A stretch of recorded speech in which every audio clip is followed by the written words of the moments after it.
guys, Merry Christmas, and now I'm going to talk about this Raspberry Pi 4. This is something cool, very cool. This is basically a mini computer. Now you might be thinking, okay, yeah, this only holds like 3 GB RAM and it has like 3 GB storage too, but no. This has 8 GB RAM, and the storage is from a micro SD card. That is unbelievable. Now the setup. We're going to talk about the setup. First, this awesome computer thing is just a box. This box. You get the Raspberry Pi from another box and put it inside this box. You have to connect a fan. There's even a fan here. That's cool, right? There's 4 USB cables. You can put a USB. You can even put a mouse. There's an Ethernet cable for better internet. There's also another reason which I'll talk about later. There's 2 HDMI ports. You can put your HDMI cable. Lastly, there's 1 USB-C cable. So, next. After doing all that stuff, how will you already get your operating system? It's nothing like this is magic. It knows, let's say you want Windows. This is going to install Windows by its own. You don't even have to ask. No, it is not like that. So you might be thinking, you buy one with Windows, you buy one with Linux, you buy one with the Ubuntu version of Linux. No. This, you actually have to download what you want. So if you want Windows, you have to download Windows onto this thing. The micro SD card will help you a lot. Micro SD card mine has 32 GB of storage, and that is awesome for an operating system. You can download an operating system. So what you have to do is put your micro SD card. Then after that, you have to go to your monitor, then connect this via a USB-C cable. After you do that, a boot up screen will come.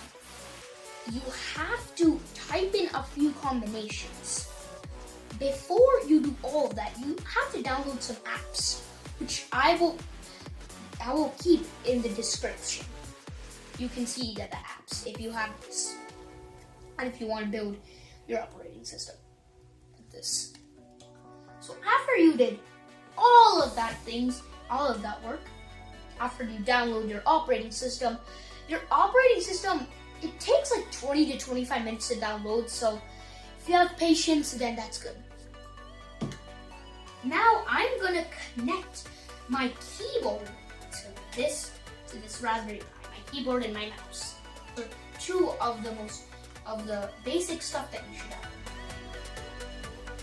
After you do all of that, you have to connect your other cable, which will be right over here. Then, after that, you have to connect a USB-C cable. Now, after you connected that too, you need a headphone. You need a headphone jack. There's a headphone jack that's here. This Raspberry Pi, it doesn't have inbuilt speakers. If there is, then where would it be? There's no space. So now you need an audio jack. I thought of putting these headphones, but then I thought, nah, I'll use these headphones later. I want sound that everyone can hear, like how on computers the usual computers. There's sound. You don't need headphones. There's a speaker, an inbuilt speaker, so you can just listen like that. So I thought of using this Bose speaker. Now, let's connect the Bose speaker to the Raspberry Pi.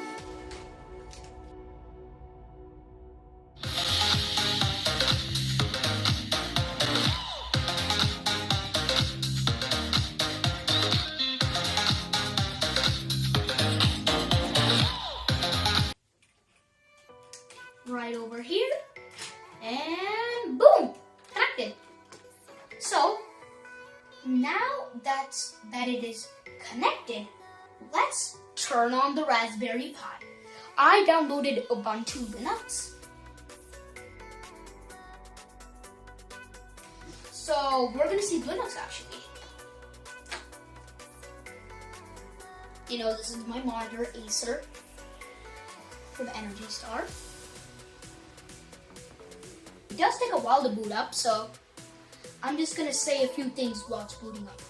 Please subscribe, like this video, and comment down about this video. Comment down how you like the Raspberry Pi if you bought one. Also, turn on the notifications for more videos. As you can see, the computer's booting up. And everything is happening. Okay, you actually can't press OK. Although there's like this weird thing that you can do. I don't know if it's a glitch, and boom, we're at Ubuntu. This is the default interface for GNOME desktop. Let's get into it. The default login ID for Ubuntu is Ubuntu, so you can change that later. But the password is not Ubuntu, so you can make your own password in the process of it downloading. Okay, I typed in my password, enter, and we're here. Some weird glitches happening. But anyways, the computer's booting up, and boom, I think we're there.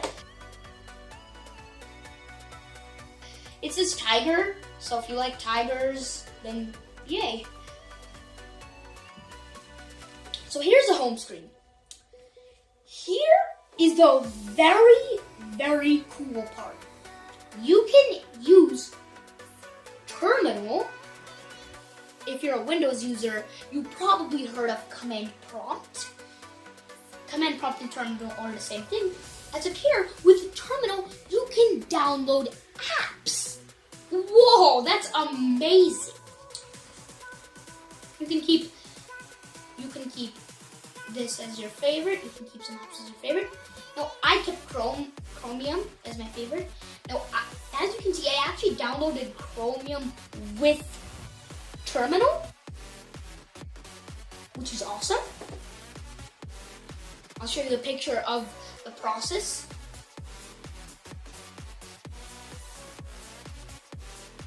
And yeah, you might have noticed in that picture that it showed the process.